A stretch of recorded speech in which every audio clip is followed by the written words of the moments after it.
Shalom rekan-rekan, kita bersyukur hari ini kita boleh berjumpa kembali di dalam kabar baik Haus Yausi. Doa kami di tengah-tengah segala masa pandemi ini, kita senantiasa di dalam penyertaan Tuhan. Terima kasih dalam Tuhan, hari ini kita akan berbicara tentang Marta. Engkau khawatir dan menyusahkan hati. Marta, seorang tokoh Alkitab yang sudah sering kita dengar, tetapi kita akan lihat tentang sisi lain dari Marta. Akan disampaikan oleh Losa Robert. Losa Robert, kira-kira apa yang akan disampaikan berkaitan dengan Marta? Silakan. Ya, terima kasih Losa Roni, dan selamat berjumpa untuk pemirsa Haus Yausi yang menyaksikan acara ini, biar acara ini boleh menjadi berkat bagi kita semua. Saya akan mulai dengan membacakan dari natsnya, teks Alkitabnya, dari Lukas pasal yang ke-10, ayat 38 sampai 42. Saya akan membacakan terlebih dahulu nats Alkitab ini. Dikatakan ketika Yesus dan murid-muridnya dalam perjalanan, tibalah ia di sebuah kampung. Seorang perempuan yang bernama Marta menerima dia di rumahnya. Perempuan itu mempunyai seorang saudara bernama Maria. Maria ini duduk dekat kaki Tuhan dan terus mendengarkan perkataannya. Sedang Marta sibuk sekali melayani. Ia mendekati Yesus dan berkata, "Tuhan, tidakkah engkau peduli bahwa saudaraku membiarkan aku melayani seorang diri? Suruhlah dia membantu aku." Tetapi Tuhan menjawab, "Marta, Marta, engkau khawatir dan menyusahkan diri dengan banyak perkara. Tetapi hanya satu saja yang perlu. Maria telah memilih bagian yang terbaik yang tidak akan diambil daripadanya." Saudara-saudara sekalian, pertama saya akan men-sharingkan tentang arti nama Marta. Siapa Marta ini? Kita perlu tahu terlebih dahulu tentang siapa Marta ini. Nah, nama Marta di dalam tradisi orang-orang Yahudi, ini adalah nama yang sangat umum di antara orang-orang Yahudi. Jadi banyak orang-orang Yahudi itu punya nama Marta. Contoh, misalkan Samuel bar Marta. Samuel itu adalah seorang laki-laki. Dan kemudian bar Marta, artinya bar itu putra Marta, anak daripada Marta. Jadi ini nama yang umum. Misalkan ada juga nama Ishak bar Marta. Jadi Ishak anaknya Marta. Begitu ya. Nah, Marta dalam Lukas 10 ayat 38 sampai 42, ini menurut John Gill, seorang penafsir Alkitab, dia mengatakan bahwa Marta ini adalah Marta putri Baitus. Jadi Marta anaknya Baitus. Nah, memang di Alkitab saya coba cari itu tidak menemukan siapa Baitus, dan kemungkinan Baitus ini dia sudah meninggal. Dan siapa juga suami Marta ini memang juga tidak diketahui karena tidak dicatat dalam Alkitab siapa suaminya, dan kemungkinan suaminya juga sudah meninggal. Jadi Marta ini kemungkinan dia adalah seorang janda yang kaya raya, yang cukup kaya, begitu ya, menurut seorang penafsir yang bernama John Gill. Nah, Marta ini dia punya saudari perempuan Maria dan saudaranya laki-laki Lazarus. Jadi kalau bisa saya gambarkan, Marta ini anak tertua. Kemudian Marta Maria, kemudian Lazarus. Ini anak paling kecil, begitu ya. Jadi kira-kira urutannya seperti itu di dalam keluarga Marta. Dan mereka ini tinggal dalam satu rumah. Jadi dalam satu rumah itu ada Marta, Maria, dan Lazarus. Arti nama Marta dalam bahasa Ibrani itu artinya adalah nyonya rumah. Jadi Marta itu nyonya artinya. Kalau Marta jadi nyonya begitu. Nah, Itu sebabnya dalam ayat 38 dikatakan ketika Yesus dan murid-muridnya dalam perjalanan, tibalah ia di sebuah kampung Betania, seorang perempuan yang bernama Marta menerima dia, menerima Yesus dan murid-muridnya di rumahnya. Nah, kalau kita perhatikan siapa yang menerima tamu dalam rumah tersebut, dia adalah Marta. Kenapa Marta? Sebab dia nyonya rumah tersebut. Hanya seorang nyonya yang akan menerima tamu dalam rumahnya, atau seorang tua nih akan menerima tamu dalam rumahnya. Itu sebabnya Marta yang menerima Yesus dan murid-muridnya. Kita coba melihat hal yang baik daripada Marta. Kadang-kadang Marta ini dipotret dengan kurang baik begitu ya. Kalau kita dengar-dengar khotbah tentang Marta, wah pasti Marta dimarah-marahin, dia terlalu sibuk melayani, wah dia ini nggak punya waktu bersama dengan Tuhan begitu ya. Potretnya itu selalu negatif. Nah, kita coba melihat satu potret yang positif daripada Marta. Marta ini yang pertama, dia bersedia melayani dengan pengorbanan. Ini hal yang sangat baik, hal yang sangat positif daripada Marta, bersedia melayani dengan pengorbanan. Bila kita melihat ayat 38 dikatakan, ketika Yesus dan murid-muridnya dalam perjalanan, tibalah ia di sebuah kampung. Seorang perempuan bernama Marta menerima dia di rumahnya. Terjemahan firman Allah yang hidup dikatakan Marta menyambut mereka di rumahnya. Jadi bukan hanya Marta itu menerima Yesus saja, tetapi mereka. Mereka ini Yesus dan murid-muridnya. Jadi Marta ini waktu dia mengundang Yesus bersama dengan murid-muridnya, dia bukan hanya ayo selamat datang begitu ya. Tuhan Yesus ayo masuk begitu, datang begitu ya. Tetapi dia pada waktu mengundang Yesus bersama-sama dengan murid-muridnya itu mempersiapkan sebuah jamuan yang sangat besar. Saudara-saudara bisa bayangkan ya, kita bisa bayangkan ya. Pada zaman itu mempersiapkan jamuan yang besar itu bukan hal yang mudah. Begitu ya, belum ada Gojek, belum ada GoFood, belum ada Shopee Food begitu ya. Tinggal pesan jadi begitu ya. Ini perlu yang namanya sebuah pengorbanan. Dan berapa murid Tuhan Yesus pada saat itu? Ini pada waktu saya meneliti, saya pikir pertama, cuma 12 orang. Ternyata dalam ayat 17, itu Yesus itu bersama dengan 70 murid. Dalam ayat 12.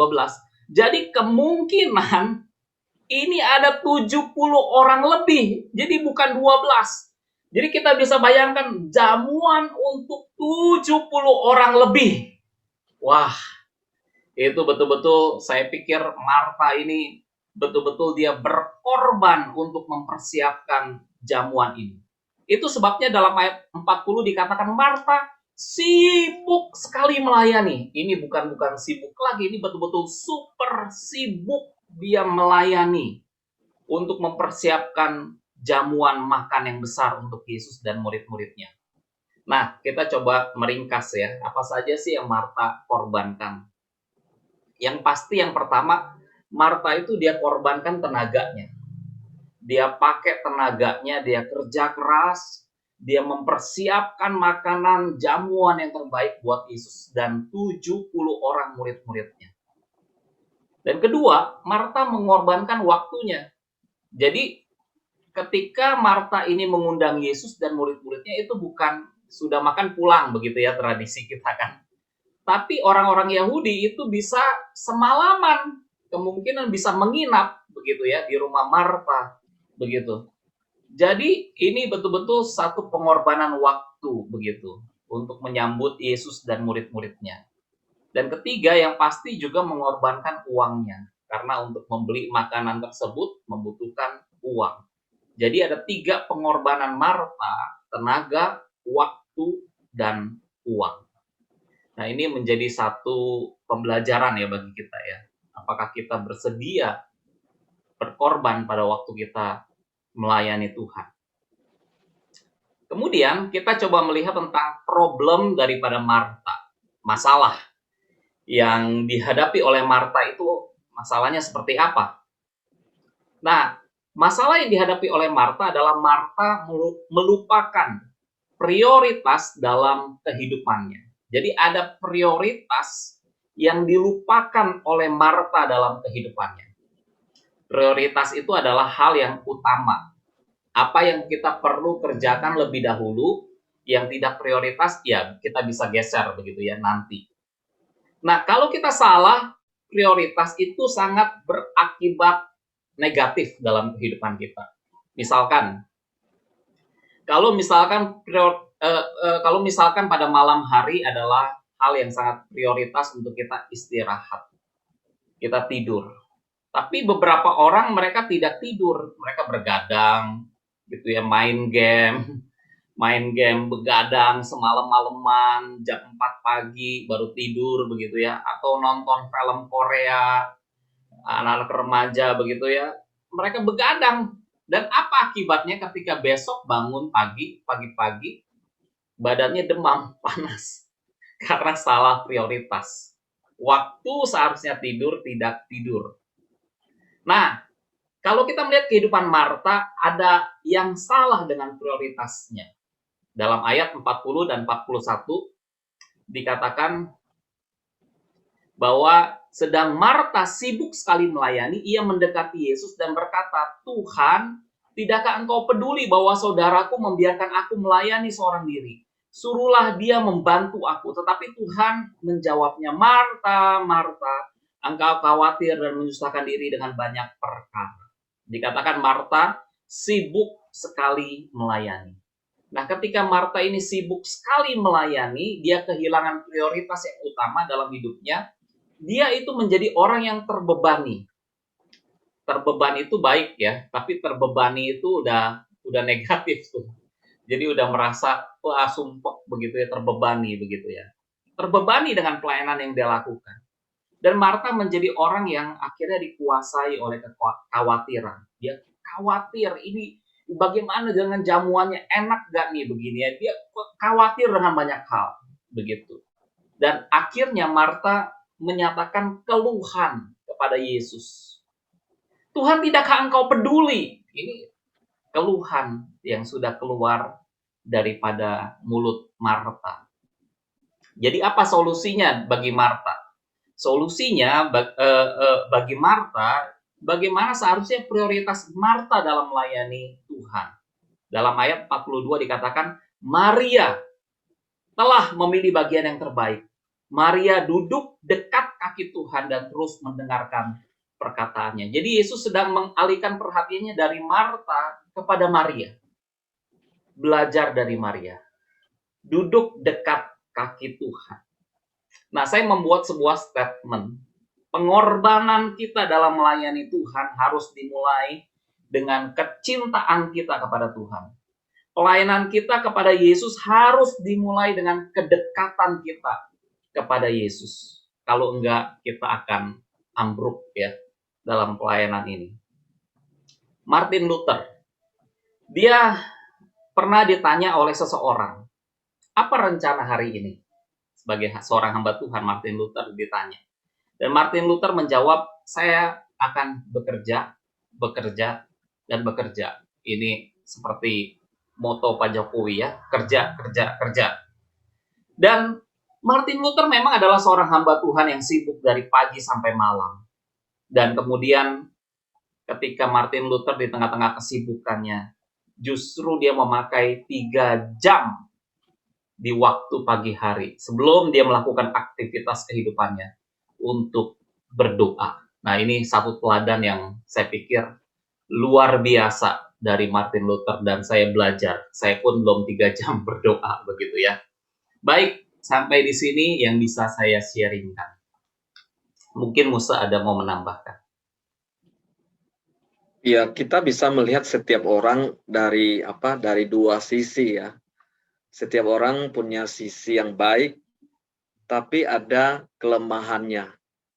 Tadi membahas Marta, ya kita juga melihat ya, dia ada sisi yang baik, semangatnya, hatinya untuk menyambut rombongan Yesus, untuk menjamu mereka. Ya, tentu ini sebuah pelayanan yang sangat baik ya. Pada zaman itu bisa memberikan jamuan untuk rombongan Yesus setelah lelah dalam pelayanan, bisa singgah ke rumahnya, bisa istirahat ya. Tetapi kita lihat sisi yang lain ya, daripada kelemahan daripada Marta adalah di tengah antusiasnya melayani, lalu muncul keluhan di hadapan Tuhan. Sehingga pelayanan yang sangat indah, pelayanan yang bernilai, itu menjadi apa ya, tiba-tiba menjadi tidak indah, menjadi sesuatu yang apa ya, membuat pelayan itu tidak menjadi berkat secara penuh. Saya menyoroti bahwa Marta ada hal yang dia belum pahami di dalam melayani. Saya melihat bahwa seseorang ketika dia belum memahami sebuah esensi pelayanan, maka ia akan terjadi seperti yang Marta alami. Dia bisa semangat melayani, ya, berkobar-kobar, tetapi ketika mengalami kesulitan, dia bisa langsung berubah. Dia bisa mengeluh, biasa marah, dan lain sebagainya. Memang tadi Lausi Robert mengatakan ada kaitan dengan dia berelasi dengan Tuhan. Tampaknya tidak dia prioritaskan. Tapi saya melihat ada sesuatu yang lain berkaitan dengan pemahamannya dasar pelayanan. Kalau kita di gereja, mengapa orang yang terjun dalam pelayanan, mereka perlu dilatih dulu, perlu belajar dasar-dasar pelayanan ya. Misalnya menjadi seorang guru sekolah minggu, atau menjadi aktivis, atau menjadi pengurus. Mengapa perlu dibina? Bukankah mereka sudah bertahun-tahun di gereja, sudah tahu banyak tentang firman Tuhan. Tetapi terkadang ada hal yang tidak dimiliki. Melayani Tuhan itu bukan hanya sekedar apa ya, pengetahuan ya. Saya sudah mengetahui banyak Alkitab gitu, sudah menghafal ayat Alkitab ya, saya pasti bisa melayani dengan baik. Tidak. Kita melihat sebuah realitas bahwa di gereja terjadi berbagai hal ya, ketika orang tidak memahami sebuah esensi pelayanan sehingga berbenturan dengan si A, si B, dan lain sebagainya. Saya melihat Marta minimal ada 3 hal ya yang dia tidak paham berkaitan dengan esensi pelayanan. Yang pertama adalah memberi diri. Ya, memberi diri. Pelayanan itu sebetulnya memberi diri. Ya, memberi diri kita untuk melayani. Ya, entah itu dia menyediakan makanan, atau menata meja, atau mengurus kursi, atau pelayanan yang lain. Berarti kita memberi diri. Ya, pada saat kita memberi diri, artinya kita akan mengalami kesulitan-kesulitan, maka kita akan paham bahwa saya sudah memberi diri dalam pelayanan.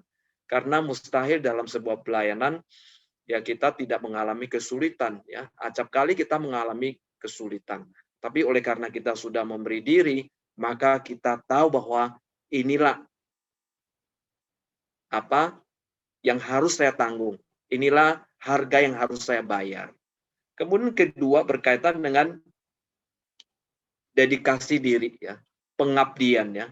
Ini ada kaitan dengan yang pertama, memberi diri. Mendedikasikan diri kita. Dalam pelayanan seringkali kita mendengar bahwa kita harus mendedikasikan diri kita. Waktu kita, tenaga kita, keahlian kita, harta kita, itu harus didedikasikan. Biasanya dalam pelayanan hal-hal ini dibutuhkan ya, dan kita harus mendedikasikan. Ketika seseorang sudah mendedikasikan dirinya, misalnya dia sudah mendedikasikan dirinya ya, waktunya ya, maka dia tidak akan tarik kembali. Kadang orang begini di gereja, ketika dia kosong, ya dia ambil pelayanan, Tapi ketika ada waktu yang berbenturan, misalnya ada undangan, dia ambil lagi.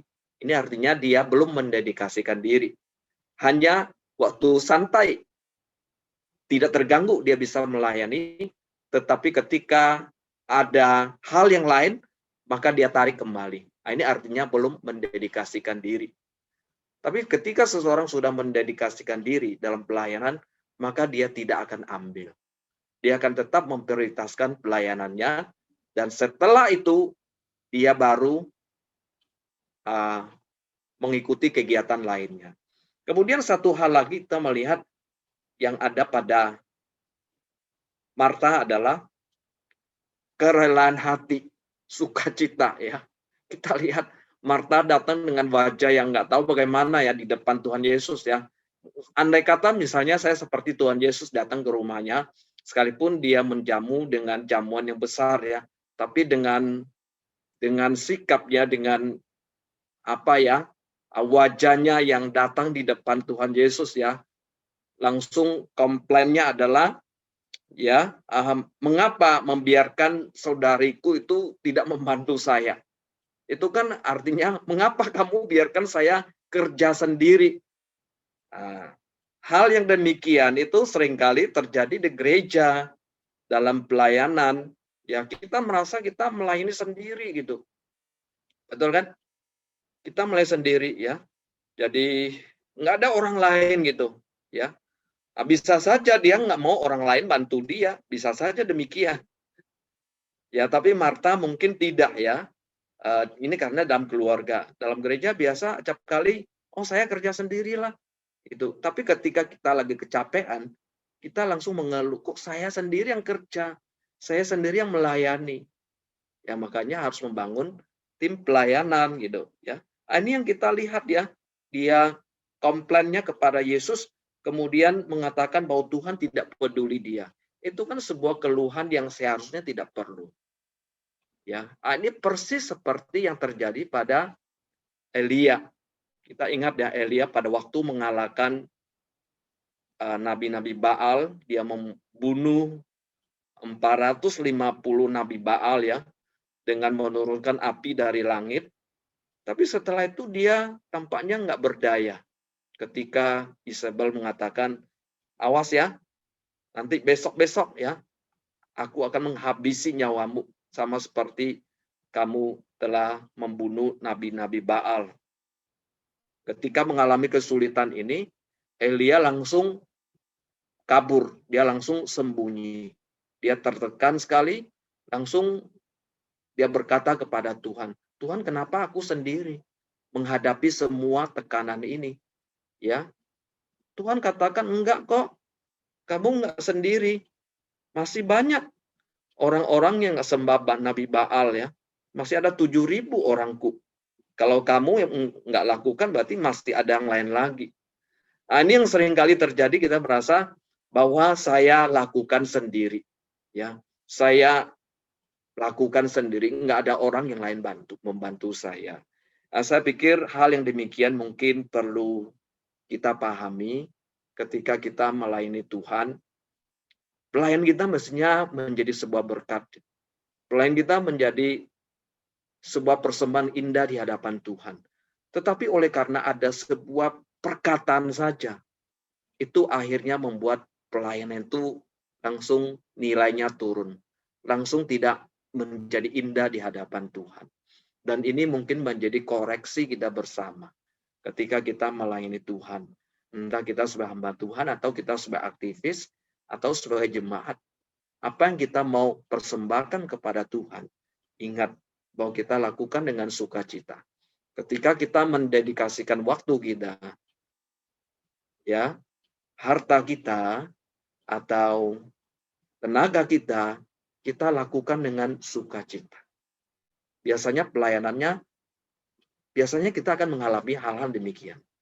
Kita mungkin tidak dibantu oleh orang lain. Mungkin juga orang tidak memuji kita. Kita ingat bahwa ini yang saya harus lakukan karena ini sebuah persembahan. Ini sebuah dedikasi. Seperti itu. Baiklah, kita sudah dengarkan penjelasan dari Losa Robert dan kemudian respon dari Muse, dan kita akan sebentar untuk mendengarkan sebuah persembahan pujian. Kita akan dengarkan sejenak.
Baiklah rekan-rekan, kita akan lanjutkan obrolan kita di dalam Kabar Baik Haus Yosi saat ini.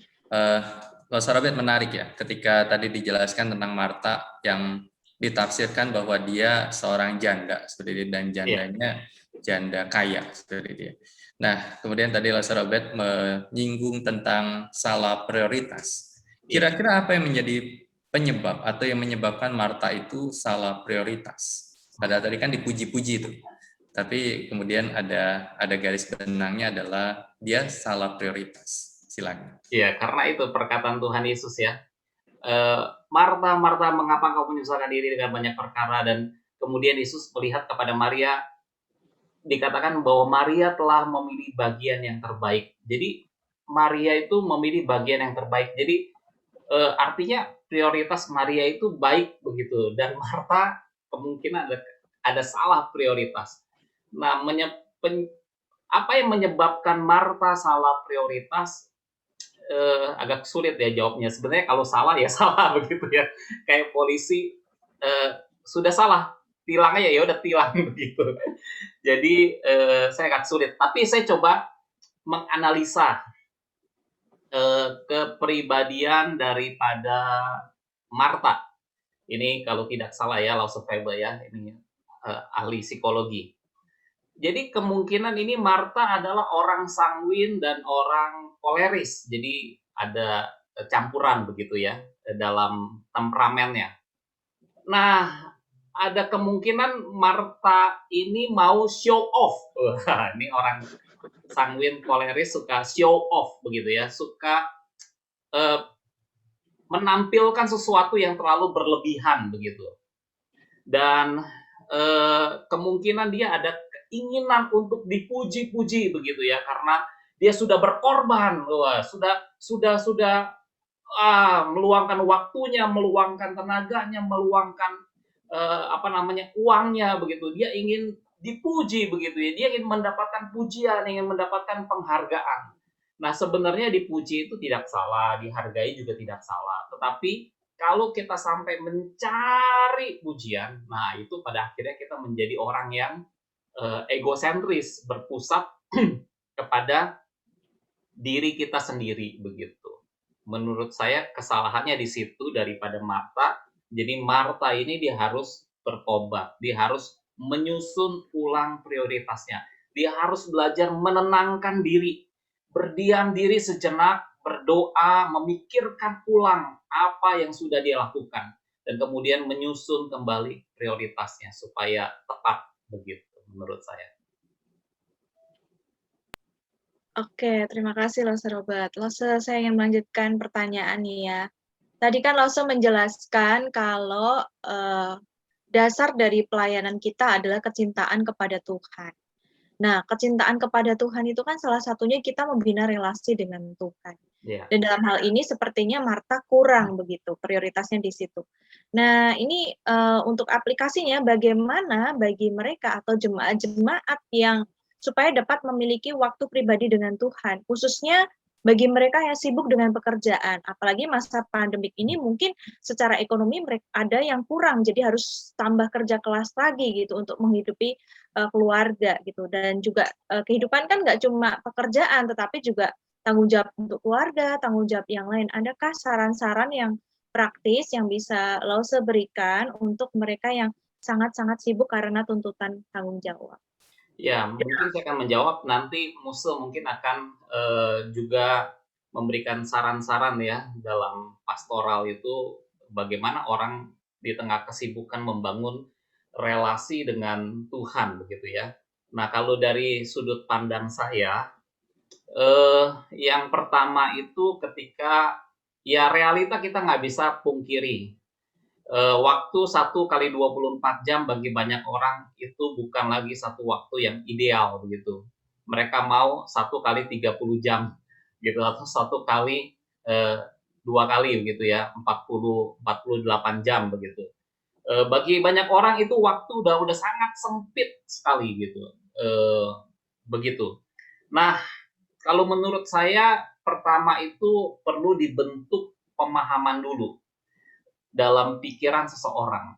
Jadi saya tidak langsung membahas tindakan praktis ya, tapi pemahaman. Pertama, kita artinya begini, mereka perlu tahu mereka sedang berelasi dengan siapa. Kalau mereka kenal dengan siapa mereka berelasi, maka mereka tahu ini bukan waktu yang sia-sia untuk mereka meluangkan waktu untuk berelasi dengan satu pribadi yang luar biasa gitu. Nah, jadi siapa Tuhan, pemahaman orang tentang Tuhan itu siapa, itu justru akan pada akhirnya membangkitkan sebuah kerinduan bahwa mereka mau berelasi dengan Tuhan begitu. Jadi menurut saya perlu dibentuk dulu pemahaman begitu. Kemudian dalam berelasi dengan Tuhan, ini dalam sharing KTB ya, kemarin saya menemukan bahwa banyak yang cerita bahwa mereka bosan dan jenuh, dan kebanyakan dari mereka itu relasinya itu formalitas gitu ya. Jadi misalkan Lause, kalau saya berdoa ya udah, saya pertama bersyukur, kedua saya berdoa buat istri, buat anak, begitu. Jadi bagi mereka doa itu formalitas, jadi laporan gitu ya. Istilahnya, siapa itu Tuhan? Oh, Tuhan itu bos, dia bos paling tinggi gitu. Jadi ketika malam mereka laporan begitu. Jadi saya coba akhirnya membangkitkan satu pemahaman tentang siapa Tuhan gitu ya. Bagi saya Tuhan itu satu pribadi yang mengasihi saya. Dia seperti seorang bapak.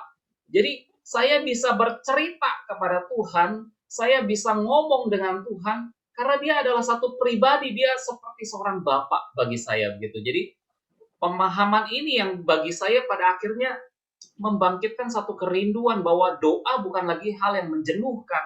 Doa ini satu relasi yang hidup saya dengan Bapa surgawi saya begitu ya. Jadi saya mendorong dalam KTB itu bahwa ayo coba bangun bukan relasi yang formalitas, tapi relasi yang hidup begitu. Kita bisa cerita bahwa hari ini apa yang sudah kita kerjakan kepada Bapa surgawi, apa yang kita perlukan, apa yang kita butuhkan, kita bisa cerita apapun gitu kepada Bapak surgawi kita. Jadi itu yang coba saya sharingkan Mas Faber. Kalau prioritaskan kepada Tuhan itu memang sudah benar. Memang dalam kehidupan kita, segala sesuatu yang kita lakukan ya, Tuhan itu prioritas utama. Ya.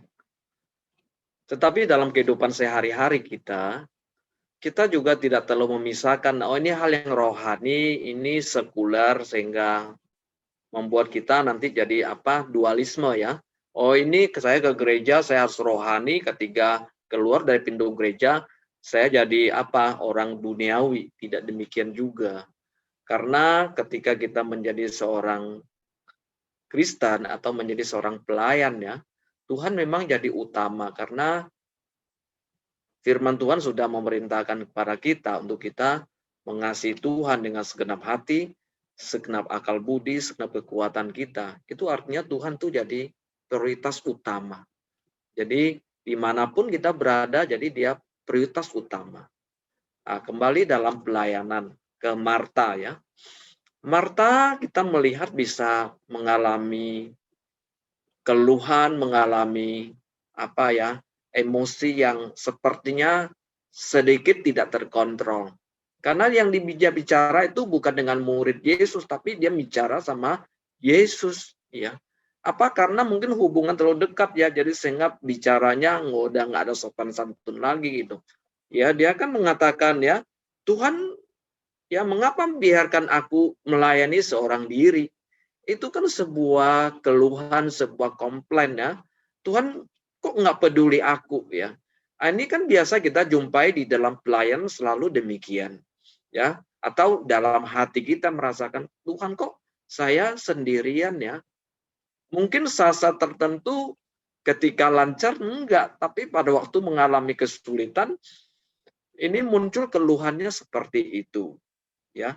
Tadi saya menyinggung bahwa seorang pelayan dia harus pahami esensi pelayanan ya. Sebelum dia mengerti esensi pelayanan, dia jangan melakukan pelayanan dulu ya.